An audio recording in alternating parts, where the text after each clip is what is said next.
이 시간 함께 나눌 하나님의 말씀은 로마서 13장 8절부터 14절까지의 말씀입니다. 이제 제가 하나님의 말씀을 봉독해 드리겠습니다.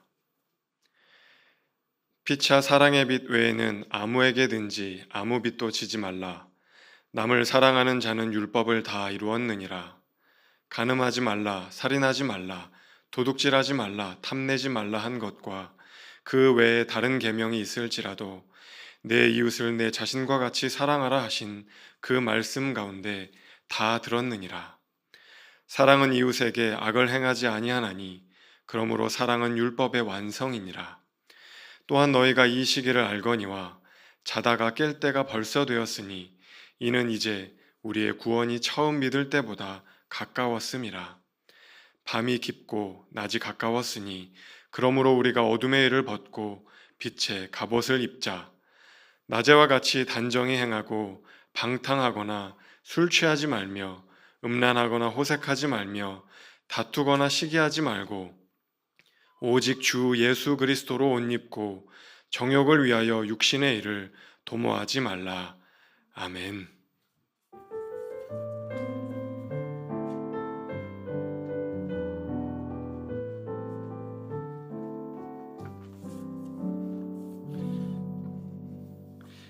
네, 오늘까지 우리 회복과 소생에 관한 그 원론적인 말씀을 준비를 하였습니다. 회복과 소생을 어떻게 이룰 수 있는지 지금 그동안 석주간 우리가 말씀을 나눴고, 오늘은 회복과 소생의 온전한 모습, 완성은 어떻게 어떤 모습으로 나타나는가 하는 것을 우리가 살펴보도록 하겠습니다. 그리고 다음 주부터는 회복과 소생을 이룬 우리 성경의 인물들을 한 사람씩 올 한 해 한번 이렇게 살펴보려고 합니다.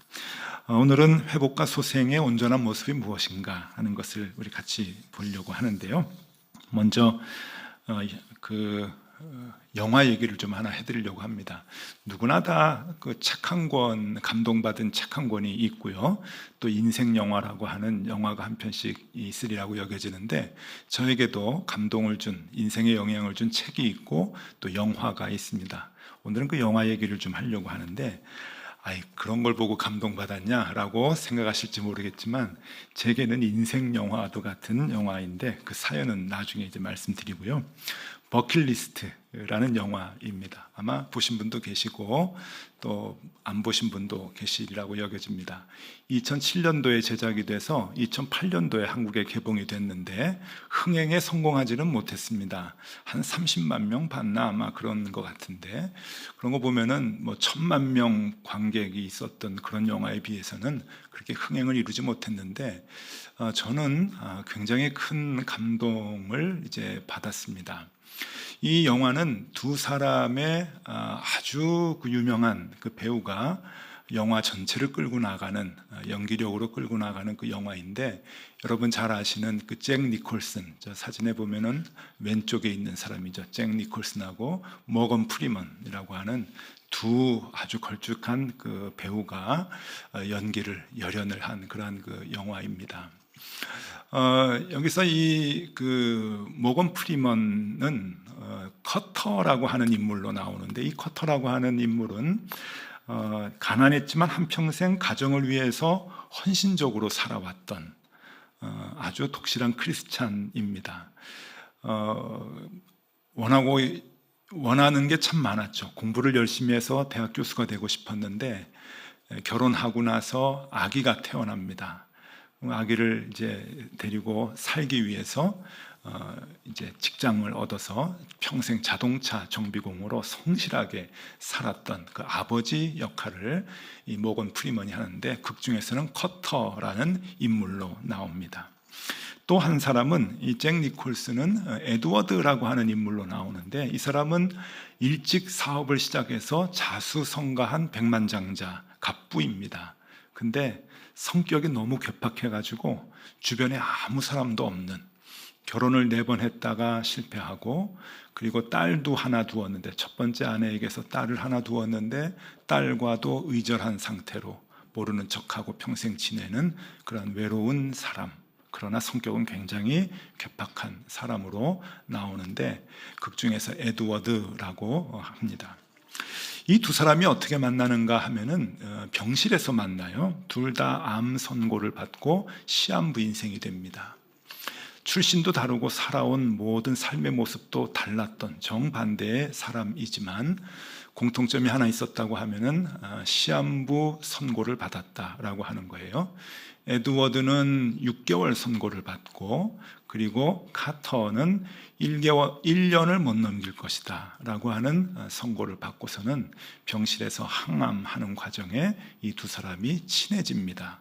아마 사정이 같으니까 티각태각 하면서 이제 친해지게 되는데, 그러다가 어떤 우연한 계기로 우리가 이렇게 항암으로 고생하지 말고 얼마 살 날도 많지 않은데 우리가 하고 싶은 것을 죽기 전에 해보고 죽는 것이 어떠냐라고 하는 것의 의견의 일치를 봐서 이제 에드워드가 돈이 많으니까 있는 건 돈밖에 없다 그러면서 내가 다 비용 될 테니까 우리 해보자. 그래서 한 1개월, 2개월 정도 비행기를 전세 내서 전 세계를 돌아다니면서 버킷리스트, 죽기 전에 하고 싶은 것을 하나씩 한다고 하는 내용의 영화입니다. 이 극 중에서 이 카터라고 하는 이 사람이 노트에다가 쓴 버킷리스트입니다. 이 사람은 독실한 크리스찬이고 크리스찬 가정을 일군 사람인데 꿈도 버킷리스트도 좀 소박합니다. 장엄한 광경 보기, 모르는 사람 도와주기, 눈물 날 때까지 한번 웃어보기, 무스탕으로 카레이싱. 이 무스탕은 미국 젊은이들이 좋아하는 머스탱이죠. 머스탱, 그 스포츠카. 이 카터가 평생 그 자동차 정비공을 했기 때문에 머스탱을 타고 카레이싱 한번 하는 게 꿈이었나 봅니다. 5번째로 죽기 전까지 정신병자 되지 말기. 그러니까 주변에 있는 가족들 괴롭히지 말기, 그런 거겠죠. 이렇게 버킷리스트를 잡았습니다. 이에 비해서 에드워드라고 하는 이 괴팍한 사람은 조금 형이하학적인 그 리스트를 적습니다. 좀 많은데 스카이다이빙, 가장 아름다운 미녀와 키스하기, 영구 문신 새기기, 중국, 홍콩, 이탈리아, 로마 여행, 인도 타지마할 관광, 이집트 피라미드 보기, 오토바이로 중국 만리장성 질주하기, 아프리카 셀렌게티에서 사자 사냥하기, 이런 버킷리스트를 정하는데 여러분 이걸 다 합니다. 돈이 좋은 것 같아요. 이렇게 다니면서 전 세계로 비행기 타고 제트기 타고 다니면서 이거를 다 거진다 하는데 대부분 이걸 다 이루는데 한 가지를 이루지 못해요. 그게 뭔가 하면은 에드워드가 2번째로 적었던 가장 아름다운 미녀와 키스하기를 카터가 죽기 전까지, 그러니까 동료 카터가 죽기 전까지 먼저 죽었는데 이루지를 못합니다. 근데 이 두 사람이 이렇게 사이가 이게 같이 버킷리스트를 하면서 서로의 이야기를 하는데 가정에 대한 이야기도 하고 자기 살아온 얘기도 하는데 이 에드워드가 딸이 있다고 하는 것을 알게 돼요. 그리고 그 딸과 의절해서 안 보고 산다고 하는 것도, 원수가 돼서 산다고 하는 것을 알게 되는데 카터가 계속 얘기합니다. 죽기 전에 회복해라. 죽기 전에 회복해야 된다 하는 것을 계속 얘기하다가 이 카터는 죽으면서 이 에드워드에게 편지를 써요. 그 편지를 읽고 다시금 이제 다짐을 합니다. 그래서 이 딸에게 힘들게 어렵게 찾아가서 아버지가 잘못했다고 고백을 하고 화해를 합니다. 그리고 그 딸이 자기도 모르는 새에 손녀딸을 낳았어요. 딸을 낳았어요. 그러니까 손녀딸이죠. 그 손녀딸을 깊게 포옹해주고 그 볼에다가 키스를 하는데 그러면서 이 2번째 버킷리스트가 이제 이루어지는 거예요. 가장 아름다운 미녀와 키스하기. 그래서 키스를 했어요. 손녀딸하고. 자, 그러고서는 이제 그 죽게 되는 이제 내용인데, 이 영화에서는 이렇게 얘기하는 것이 있죠. 우리가 인생을 살아가는데 가장 아름다운 게 무엇인가? 가장 소중한 것이 무엇인가? 그것은 사랑이라고 하는 것을 계속 반복해서 얘기합니다. 그래서 우리가 죽기 전에 이루어야 하는 것은 무엇이냐? 사랑이다 하는 거예요. 사랑이 그만큼 중요하기 때문에 그런 것이죠. 우리가 삶에서 회복해야 될 것이 무엇이냐? 그것은 관계 그리고 사랑이라고 하는 것을 여기서 이제 얘기를 해 줍니다. 오늘 로마서 13장은 바울이 우리에게 그 사랑에 대한 이야기를 합니다. 사랑은 아무리 얘기해도 쉽지 않습니다. 어렵습니다. 여기서 얘기하는 저도 사랑을 실천하는데 불완전하고, 그리고 설교를 듣는 여러분들도 부단히도 지금껏 사랑을 실천하기 위해서 애를 썼지만 많이 힘들다고 하는 것을 이미 알고 계실 겁니다. 그럼에도 불구하고 우리는 또다시 사랑을 얘기할 수밖에 없는 게 이 기독교가 사랑의 종교이기 때문에 그렇습니다. 그리고 우리는 기독교인이기 때문에 그렇습니다. 당연히 사랑을 안 하는 것보다 사랑하는 것이 좋겠지만 오늘날 사랑을 실천하는 게 너무 힘듭니다. 그리고 오늘날은 사랑을 실천 안 하는 것이 떳떳한 그러한 세상이 되어버리고 말았습니다. 왜냐하면 사랑이라고 하는 것과 개인의 이익이라고 하는 두 가지 가치관이 있을 때, 예전에는 그래도 사랑을 해야 된다고 하는 생각들을 다 했습니다. 사랑이 더 소중하다라고 하는 생각을 했는데, 요즘은 어른들도 그렇고 특히 젊은이들은 사랑보다는 개인의 이익이 더 소중하다고 하는 가치관이 더 강한 것 같아요. 우리 사회가 그런 무게중심을 더 갖고 있는 것 같은데, 이게 다 어른들이 잘못했기 때문이죠. 얼마 전 뉴스를 보셔서 아시겠지만 서울의 어느 동네에 장애인들을 키우는 학교를 세우고자 할 때 그 지역 사람들이 너무너무 반대를 했잖아요. 피켓 들고. 왜냐하면 집값 떨어진다고. 이게 뭔가면은 단적으로 보여주는 겁니다. 사랑과 이익의 이 두 가지 가치 기준을 가지고 있을 때 우리는 지금 어디에 더 무게중심을 두고 살아가느냐? 사랑이 아닙니다. 언제나 이익이 우선이 되는 것이죠. 그렇기 때문에 이 아파트 단지에서 영구 임대주택을 세울 때 입구를 다르게 만들어야 된다. 같은 단지인데 그렇게 얘기하잖아요. 아이들 같이 놀지 못하게 하고. 이게 우리의 민낯 아닙니까? 그런데 문제는 사회 사람들이야 그렇게 생활한다고 해도 이 사람들이 교회 생활을 하다가 보니까, 그런 생각을 하는 사람들이 교회에 많이 유입되다 보니까 교회도 똑같은 생각을 합니다. 사랑의 가치관보다 이익의 가치관에 더 매몰되어 있어요, 오늘 한국 교회가. 그래서 이웃을 사랑하고 이웃의 건강을 생각하기보다는 이 교회의 욕심 때문에 이 방역수칙도 지키지 않고 그러는 게 이 교회의 모습들 아닙니까? 그래서 지금 이 교회가 욕을 먹고 혼란스러운 상황 가운데 있는 게 다 이 가치관 때문입니다. 사랑을 놓치고 이익을 우선하는 것이 교회 안에도 깊숙이 들어와 있기 때문에 그렇죠. 그런데 우리는 다시 얘기해야 합니다. 그럼에도 불구하고 기독교는 사랑의 종교다. 우리가 가장 소중하게 생각해야 하는 것은 사랑이다라고 하는 것을 말해야 합니다. 바울은 여기에서 우리가 왜 사랑해야 하는가 하는 것을 얘기해 주고 있습니다. 굉장히 중요한 것을 오늘 두 가지 얘기해 주는데, 첫 번째로 왜 사랑해야 하는가? 왜 사랑해야 하는가? 그것은 이 사랑을 실천하는 것이 바로 율법을 행하는 것이기 때문에 그렇다라고 말을 하죠. 오늘 본문 말씀 9절입니다. 13장 9절.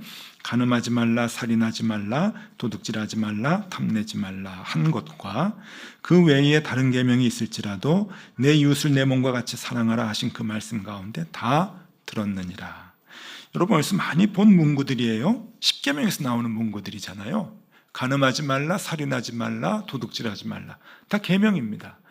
우리가 지켜야 할, 그래서 하나님께서 정제해서 10가지로 만들어주신 십계명. 그런데 사랑을 하면은 그 사랑 안에 십계명이 다 들어가 있다고 얘기를 하는 거예요. 그 사랑을 해야 하는 이유는 우리가 십계명을 지켜야 되는 거잖아요. 근데 십계명을 하나하나 지키는 것도 소중한데, 그냥 사랑하게 되면은 십계명에 있는 모든 내용을 자동적으로 행하는 거다라고 하는 것을 지금 설명을 해주고 있습니다.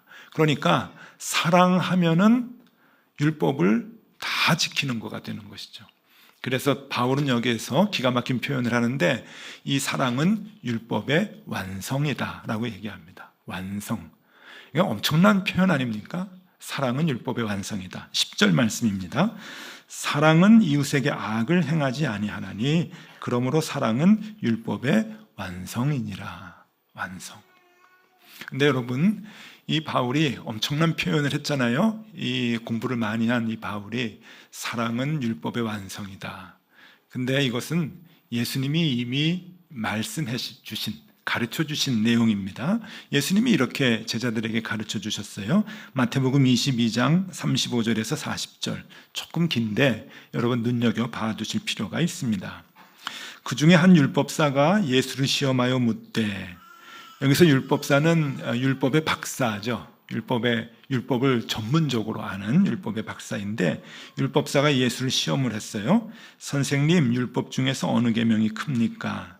예수께서 이르시되 내 마음을 다하고 목숨을 다하고 뜻을 다하여 주 너의 하나님을 사랑하라 하셨으니 이것이 크고 첫째 되는 계명이요, 둘째도 이와 같으니 내 이웃을 내 자신과 같이 사랑하라 하셨으니. 40절 중요합니다. 이 두 계명이 온 율법과 선지자의 강령이니라.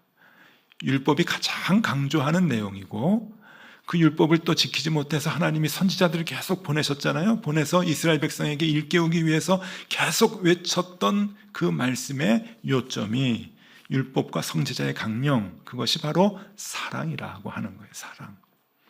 예수님께서 이미 가르쳐 주신 거예요. 바울은 그것을 사랑이 율법의 완성이다라고 표현을 하고 있는 것이죠. 그러니까 여러분, 온전한 사랑을 하기 위해서 가장 필요한 것은 무엇인가 하면 온전한 믿음이에요. 온전한 신앙. 그러니까 바른 신앙이 바른 사랑을 하게 하는 것이죠. 원리가 그렇잖아요. 왜냐하면 우리가 바른 율법에 대한 생각을 갖고 있으면 그 율법을 지키잖아요. 그게 사랑이라고 하잖아요. 그러니까 신앙이 바르면 사랑이 바르게 되는 거예요. 근데 여러분, 여기에 이제 함정이 있어요.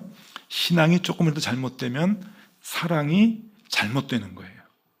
잘못된 사랑으로 나타나는 거죠. 그러니까 잘못된 사랑, 불완전한 사랑을 하는 사람들은 그 신앙이 온전하지 않은 거예요. 요즘 교회들 사이비 이단들 문제가 좀 많죠. 코로나 때문에 이단 교회들이 막 드러나게 되고, 또 우리 교인들은 다 그것 때문에 마음 아파하고 이제. 그런데 대부분 행동들이 좀 이상하지 않습니까? 사이비 이단이라고 하는 게 뭡니까? 신앙을 제대로 안 가리키는 거예요. 잘못된 신앙을 가리키는 거예요. 잘못된 신앙을 가리키니까 사랑이 불완전해요. 사랑을 실천해야 되는데, 예를 들면은 잘못된 신앙을 가르치니까 우리가 다 국가를 사랑해야 되는데 국가를 사랑하지 못해요. 군대에 안 가요. 그런 게 불완전한 사랑이죠. 또 잘못된 사랑으로 가르치니까 가족들을 사랑하지 못해요. 특히 이단들에서 그래요. 이제 그 신앙이 이상한 거 발견하고는, 야, 너 거기 가지 말아라, 그 모임에 가지 말아라. 그러면은 이 이단들은 어떻게 가르치냐면은 원수가 집안에 있다, 그러니까 나와라 그래요. 그러니까 이단들은 다 나옵니다. 뛰쳐나와요. 그리고 가족들하고 이절하고 살고 자기네들은 공동체 이루어서 사는 거죠. 그게 이단들의 특징이에요. 그게 왜 그런가 하면은 잘못된 신앙을 가르치니까 사랑이 어긋나게 되는 거예요. 그런 마음들이 있는 거죠. 잘못된 신앙을 가르치니까 우리가 이웃 사랑을 당연히 해야 함에도 불구하고 이웃 사람들에게 건강에 위협을 주고 생명에 위협을 주는 이 일들을 서슴지 않고 하는 거예요. 그러니까 신앙이 바르게 선다고 하는 것은 그만큼 중요합니다. 왜? 이 사랑을 실천하는 것은 신앙의 완성이기 때문에 그래요. 율법의 완성이 신앙의 완성이잖아요. 그 신앙의 완성이기 때문에 그렇습니다. 그런데 여러분, 이론은 그런데 행하기가 어려워요. 사랑이. 여기서 이 사랑을 해야 됩니다고 설교를 하는 저도 무수히 많이 절망적으로 생각할 만큼 사랑이 불가능하다는 걸 알고 있고, 여러분들도 살아오신 연수만큼 사랑이 내 의지로 되는 것이 아니지라고 하는 것을 알고 있습니다. 사도 바울이 그걸 모를 리가 없어요. 그래서 사도 바울도 그것을 알고 있습니다. 그래서 사도 바울은 오늘 이 본문 말씀을 통해서 두 번째로 우리에게 그 사랑은 어떻게 가능한가 하는 것을 얘기해 주고 있습니다. 오늘 이 두 번째가 중요한데요. 이것이 우리의 마음에 좀 오래도록 새겨져서 우리가 할 수 없는 그 사랑을 할 수 있는 그 능력을 우리가 얻었으면 좋겠다 여겨지는데, 이 방법, 사랑을 어떻게 할 수 있는가 방법을 알려줍니다.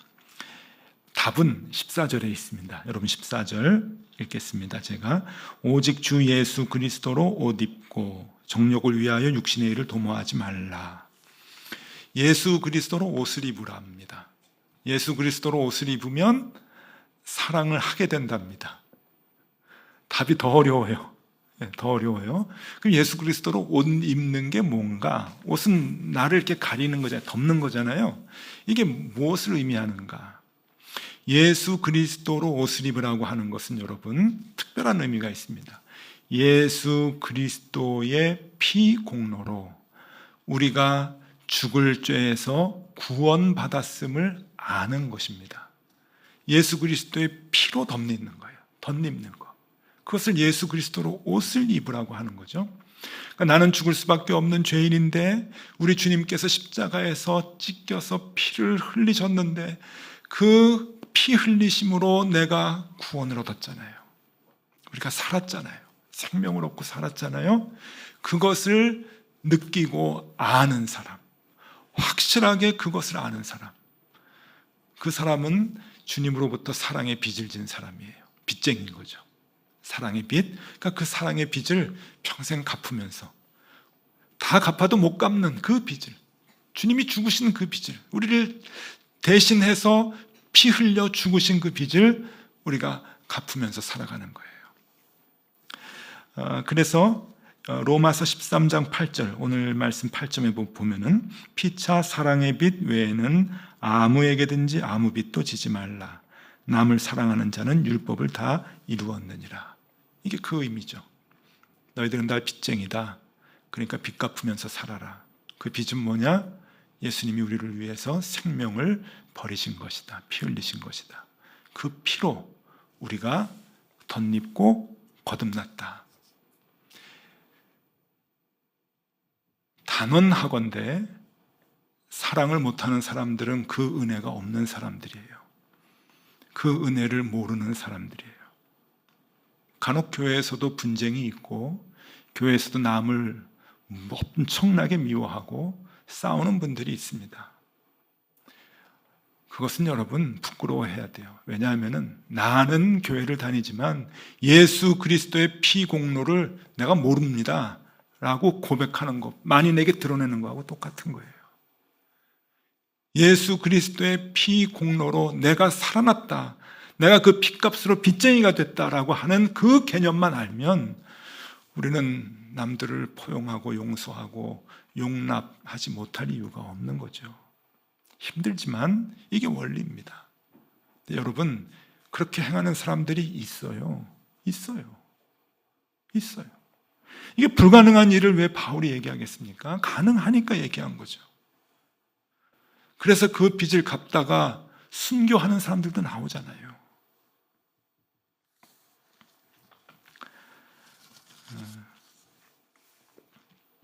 연초에 제가 설교를 하는 중에 한번 그 얘기를 소개한 적이 있습니다. 어떤 권사님이 저에게 와서 목사님 요새 굉장히 행복해 보여요. 사모님하고 행복해 보인다고 그렇게 얘기하는 것을 제가 자랑 삼아 여러분들에게 한 일이 있는데 기억나시나요? 예. 여러분 지금 저는 어떠십니까? 지금도 행복해 보이나요? 예, 뭐 여러분이 인정 안 하셔도 제가 행복하면 되죠. 뭐 저는 행복합니다. 아주 행복해요. 저를 오래전부터 알고 있었던 분, 봐오셨던 분들은 예전에 비해서 정말 행복하게 목회한다고 얘기를 하셔요. 근데 여러분 그 이유가 뭔지 아십니까? 제가 그때는 얘기는 안 했는데 오늘은 좀 얘기를 해야 될 것 같습니다. 어떤 분들은 그래요. 목사님이 3년 전에 교회를 분립을 해서 이것에 대해서 이제 목회를 하니까 예전에 비해서 이렇게 목회적 부담감도 줄고 그래서 많이 이렇게 행복해 하시는 것 같다고 그러는데 그 말은 틀린 답입니다. 그것 때문에 행복한 게 아니에요. 행복한 이유가 정말 저에게 있어요. 그게 뭔가 하면은요, 좀 부끄러운 고백인데 저희 가정에도 흑역사라고 하는 게 있습니다. 흑역사. 흑역사라고 하면은 많은 분들은 이제 저희 가정을 아는 분들은 저희 어머니가 뇌출혈로 쓰러지셔서 17년 동안 자리에 누워 계시다가 고생하시다가 돌아가신 그걸 이제 흑역사라고 보시는데 사실 그것 때문에 힘든 게 아니고 그 어머니가 17년 동안 어려움 당하시는 가운데 가족들이 다 마음이 상해서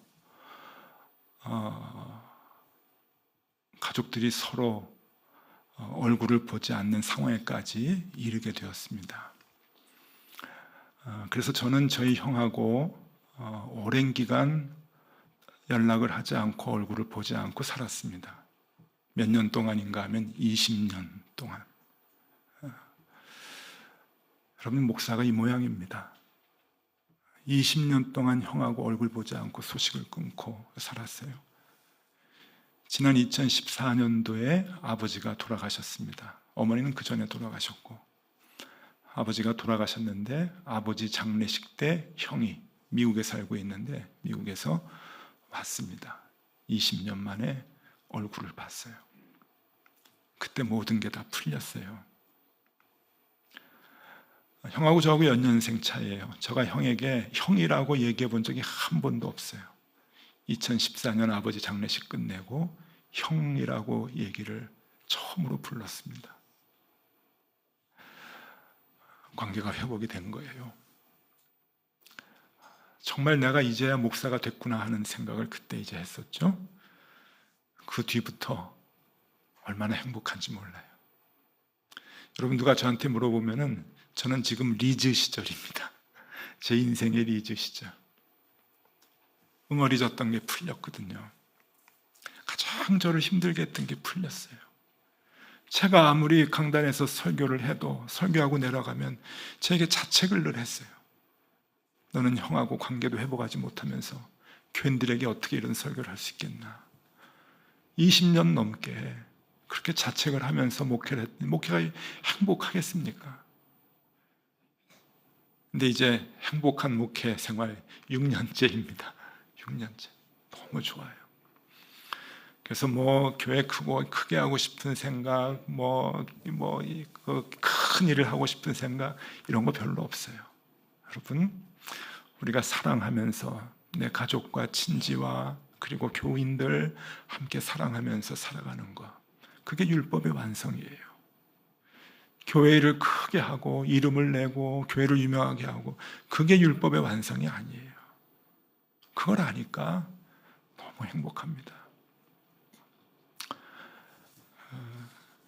다시 영화 얘기 하면은요, 이 1년을 못 넘길 거라고 하는 카터와 6개월밖에 못 산다고 하는 에드워드 중에 카터가 먼저 세상을 떠납니다. 독실한 크리스찬이었다 그랬죠. 무신론자인 이 괴팍하게 사는 에드워드에게 계속 회복해라.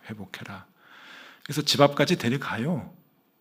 딸을 집을 찾아서 집 앞까지 데려가는데 거기서 에드워드가 막 화를 내고, 네가 왜 내 인생에 개입하느냐, 내일은 내가 한다, 그러고 막 뛰쳐나가고 했던 그런 관계로 딸하고 회복을 못하는데, 이 카터가 죽기 전에 편지를 보냅니다. 딸하고 회복하라. 그래서는 죽어요. 그러니까 이제 죽은 이 친구의 말을 이제 들어주는 거죠. 딸에게 갑니다. 그리고 어렵게 딸을 만나요. 그리고 아빠가 잘못했다고 고백을 하고 회복이 돼요. 살려준 거죠. 이 카터의 이 장례식에 에드워드가, 자기도 얼마 남지 않은 삶이지만 에드워드가 가서 추모의 말을 합니다. 이 추모의 말을 그 가족들하고 이 모인 조문객들에게 말을 하는데 이렇게 얘기를 해요. 석 달 전만 해도 우린 남남이었는데 그의 생의 마지막 시간은 내 생의 최고의 시간이었습니다. 그는 나를 구원했죠. 아주 또렷하게 얘기합니다. 그는 나를 구원했죠. 사랑을 회복시켜 주었다고 하는 거예요. 여러분, 무엇이 회복입니까? 무엇이 우리를 되살아나게 하는 소생입니까? 그건 사랑입니다. 우리가 회복이 되고 소생이 됐다라고 하는 것은 사랑하게 될 때 이루어지는 것이죠. 회복과 소생이라고 하는 표를 우리가 정하고 제가 여러분들에게 부탁드렸죠. 연말에는 우리가 다 이 회복과 소생의 모습을 우리가 보였으면 좋겠다. 그리고 그렇게 소생이 되고 회복되면 좋겠다라고 했는데 여러분 한번 해보시면 좋겠어요. 한 해 동안 우리 열심히 노력하고 힘을 내서 정말 어려운 사람들, 어려운 관계 한번 풀었으면 좋겠습니다. 그렇게 살아가야죠. 내 이익만을 위해, 욕심만을 위해 사는 것이 아니라 사랑하며 살았으면 좋겠습니다. 그래서 연말에 정말 우리 서로 난 이렇게 회복이 됐어요, 이렇게 소생했습니다, 그 고백을 우리가 서로 나누면 좋겠습니다.